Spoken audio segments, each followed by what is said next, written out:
Ok, pues comenzamos. Eh, Hola, estimados estudiantes.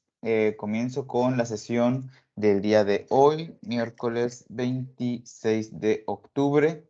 Y bueno, en esta sesión vamos a platicar de un tema que tiene relación con el anterior, el de la mancha tipográfica.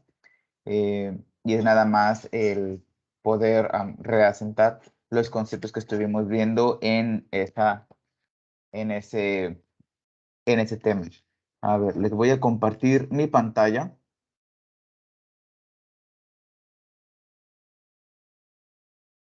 Ok.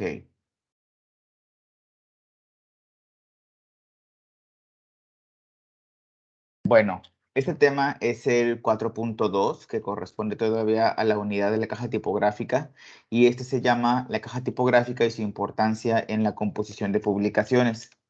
En este tema de lo que se habla es de por qué es importante que nosotros consideremos la cantidad de caracteres que debe de tener cada línea, la cantidad de líneas que debe de tener cada columna o cada cuerpo de texto para poder favorecer la legibilidad. Aquí se explica, bueno, este documento que les estoy mostrando, esta presentación, ya está alojado en la sección de archivos de Teams. Si ustedes se van aquí, a la unidad 4, a la sección de archivos, verán que ya está alojado el 4.2, la caja tipográfica, y bueno, ustedes podrán acceder a este documento. Aquí lo que se explica es que la caja tipográfica, bueno, también se llama mancha tipográfica, porque en los tiempos en los que se comenzaban a hacer productos impresos, se identificaba como el área donde la tinta pues manchaba el papel y que estaba delimitado por sus márgenes o sus columnas o sus medianiles. Eh, La mancha tipográfica o la caja tipográfica pues debe de estar definida por la cantidad de información que va a tener dentro, pero esto es variable. Si tenemos un libro pequeño, muy probablemente no tiene más de una columna, porque en un libro pequeño pues la cantidad de caracteres va a corresponder también al tamaño del papel. Si nosotros hacemos más de una columna en un libro pequeño, sería muy complicado de leer porque estaríamos obligando al lector a que esté brincando la mirada constantemente en columnas muy angostas.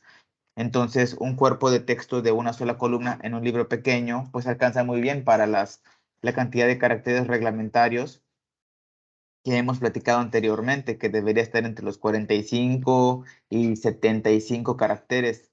Entonces, bueno, hay que recordar eso. Cuando estemos trabajando con proyectos editoriales que son muy chicos, pues no debemos de, o sea, muy angostos, no debemos de abusar de la cantidad de columnas. En cambio, cuando tenemos un libro grande o un material, un producto editorial que es más, pues más amplio en el tamaño de papel, pues sí podemos y debemos considerar el uso de más de una columna, porque si no haríamos muy cansada la lectura de líneas tan largas que muy probablemente van a ser de más de 80 caracteres. Y además los productos editoriales que son de hojas grandes, pues permiten integrar más información, no nada más la mancha tipográfica. También podemos colocar los elementos que se le llaman satelitales, porque son los elementos que pues rondan alrededor de la mancha tipográfica, como el nombre del libro, el nombre del capítulo, el nombre del tema, el nombre del autor, el numeral, las acotaciones o referencias, etcétera. Entre más grande sea la hoja, muy probablemente tenemos la posibilidad de incluir más elementos.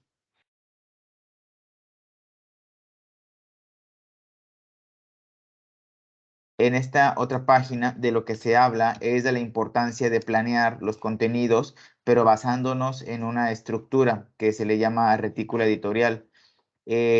Tener una retícula editorial es lo que diferencia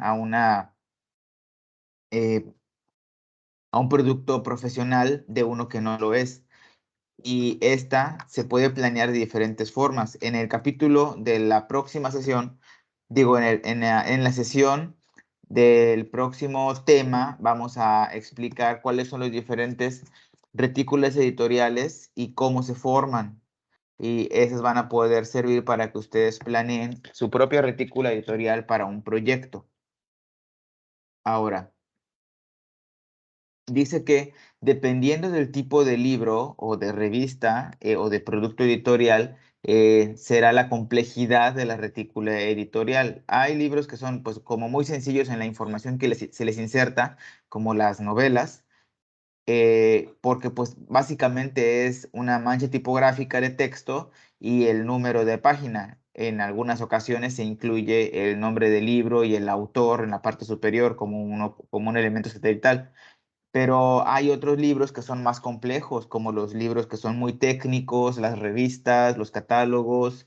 Entonces, esos admiten un manejo de muchos más elementos de texto, de fotos, de vínculos, em, de información extra que podemos ir acomodando, pero tenemos que darle un orden. Y aquí yo les coloco un ejemplo de cómo se puede diseñar una retícula editorial. Vean que no nada más consiste en 3 columnas, tiene los medianiles, tiene márgenes angostos y tiene además una estructura de líneas horizontales que va a ir guiando a cuáles deberían de ser los límites que deben alcanzar los títulos, las fotografías, las columnas de texto, la información extra, en algunos casos el numeral y el número de capítulo y de tema se incluyen dentro de la retícula para que los márgenes estén limpios. La retícula editorial permite tener este orden y permite darle homogeneidad a cada una de las páginas que siguen a lo largo del proyecto editorial. Si no se tuviera una retícula editorial, entonces podríamos tener un proyecto editorial muy variado y parecería que cada página se diseñó diferente o la diseñó diferente persona. Ese también es un asunto porque en muchas ocasiones un solo producto editorial no lo realiza una sola persona. Las personas que estén involucradas en él deben de conocer cuál es la estructura editorial en la que se tienen que basar para poder ir insertando todos los elementos y que parezca un solo proyecto editorial. Entonces, la homogeneidad también es un objetivo de la retícula editorial.